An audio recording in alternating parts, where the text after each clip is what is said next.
This just in, there are two kinds of people in 2026. The ones pretending they still have focus and the ones trying to get it back.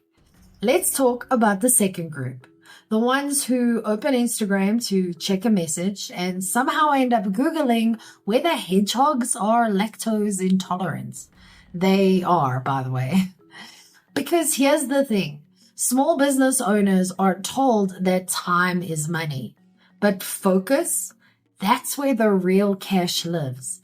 And yet, the average adult still donates around 2.5 hours a day to social media. If your time is worth 1,000 Rand an hour, that's 2,500 Rand straight into the pockets of tech companies who designed your apps to behave like slot machines. This isn't a guilt trip. It's a strategy session. In 2026, the ability to sit still, think clearly, and focus for a few hours at a time is no longer optional. It's the difference between running a business and being run by one.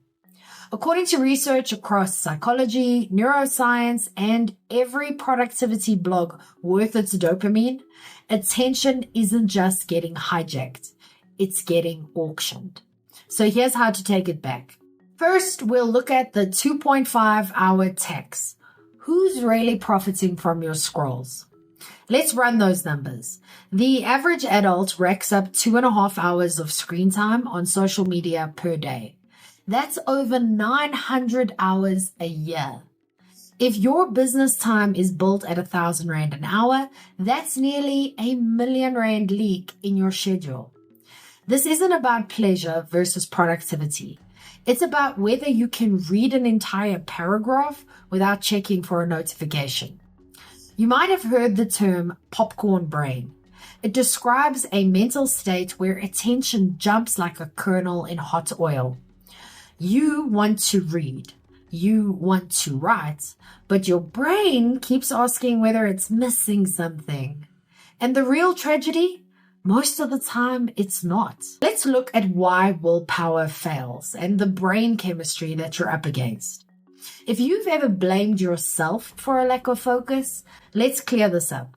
It's not about weakness. It's about wiring.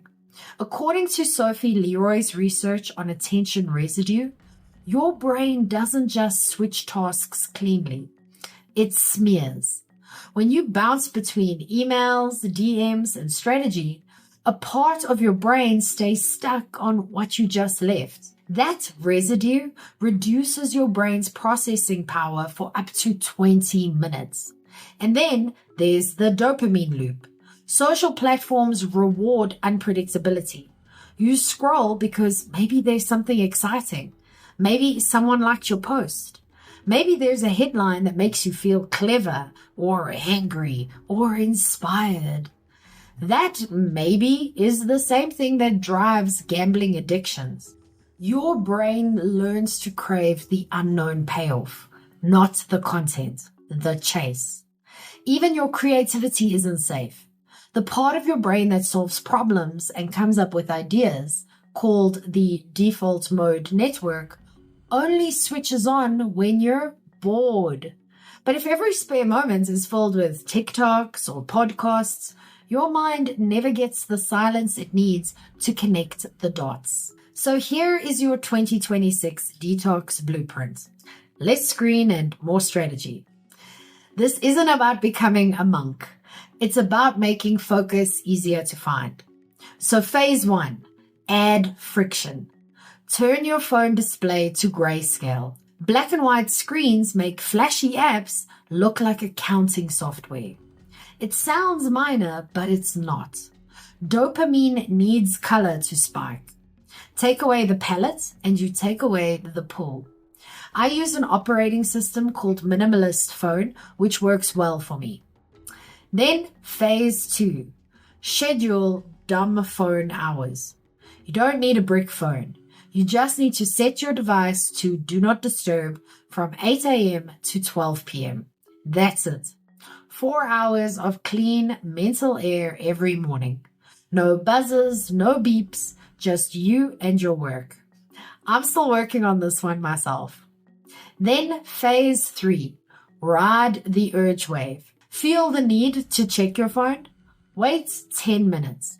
Most urges fade within 3. What you're really waiting for is your nervous system to calm down. But what if I miss a client lead? That's the fear. If you don't respond instantly, you'll lose business.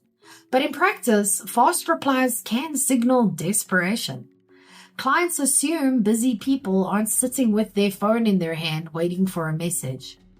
Set up a VIP list.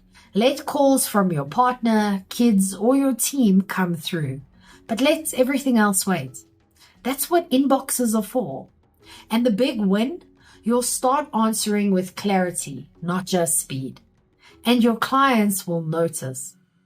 This is the joy of missing out, and the reason why less is finally more. We grew up fearing FOMO, that if we missed a ping, a post, or a reel, we'd be out of the loop. But in a world where every loop leads to another, the real power is saying no. Focus is no longer a nice to have. It's the lost unfair advantage, the scarce resource, the modern version of quiet wealth. In 2026, reclaiming your mind isn't soft, it's strategic.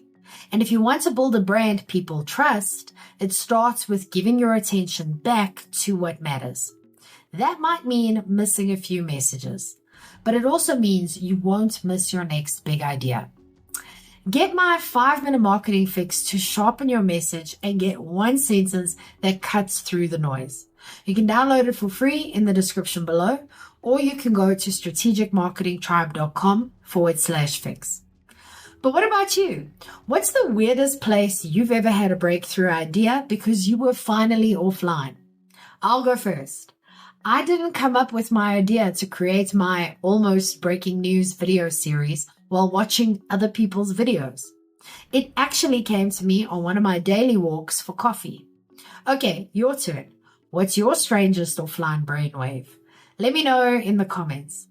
I'm Vicky Sidler from the Strategic Marketing Tribe, and I post helpful news updates for small businesses every day.